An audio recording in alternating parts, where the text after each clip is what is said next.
కాబట్టి తర్వాత మనం రాజకీయ రంగానికి వెళ్దాం. విజయలక్ష్మి గారు నమస్తే అండి. అంతర్జాతీయ మహిళా దినోత్సవ శుభాకాంక్షలు మీకు కూడా. మీకు కూడా అండి మహిళా దినోత్సవ శుభాకాంక్షలు.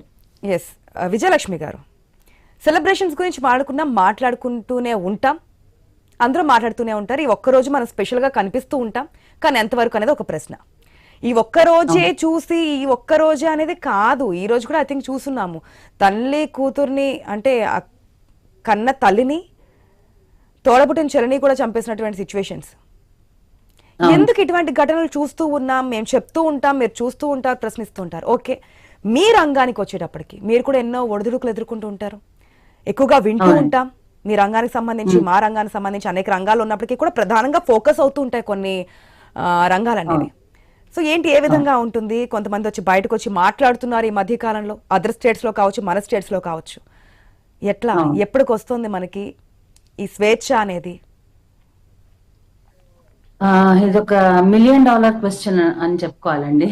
ఎందుకంటే ప్రతి ఏడాది మనం ఇలా కూర్చుని చర్చిస్తూనే ఉన్నాము, అందరి అభిప్రాయాలు తీసుకుంటూనే ఉన్నాము, పోరాడుతూనే ఉన్నాము. అయినా కానీ ఇప్పటికీ కూడా స్త్రీకి ఆ స్వేచ్ఛ లేదని చెప్పాలి.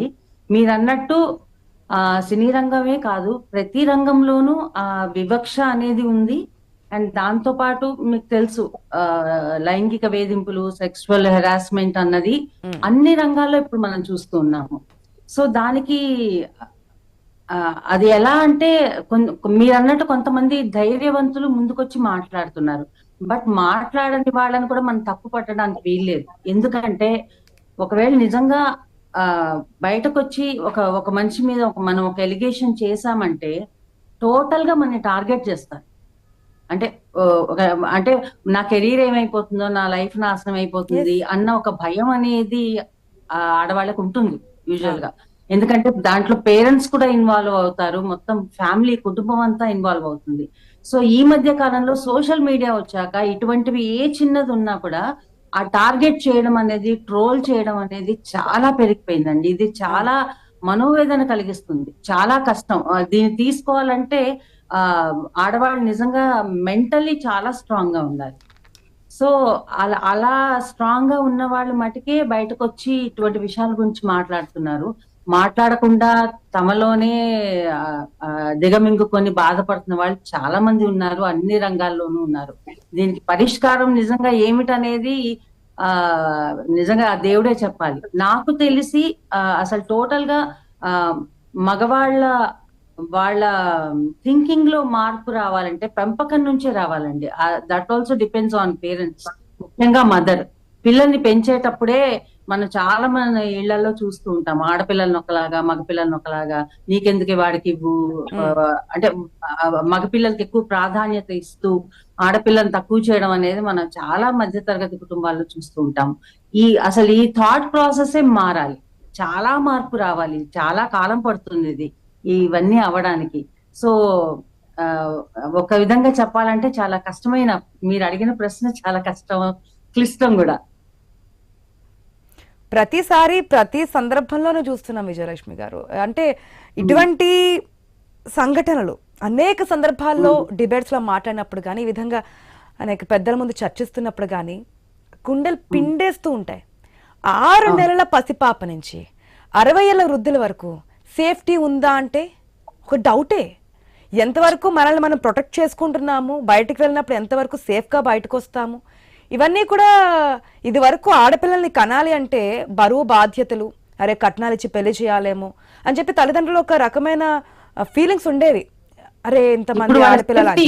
ఇప్పుడు ఆ విధంగా కాదు, మనం ఏ విధంగా వాళ్ళని ప్రొటెక్ట్ చేయగలము, వాళ్ళని మనం పెంచే విధానంలో ఎక్కడ వారికి చిన్న లోటు కూడా లేకుండా, వారికి చిన్నది కూడా ఎక్కడ కమెంట్స్ కానీ ఇవి కానీ లేకుండా పెంచగలమని ఒక భయంతో పెంచుతున్నారు తల్లిదండ్రులు.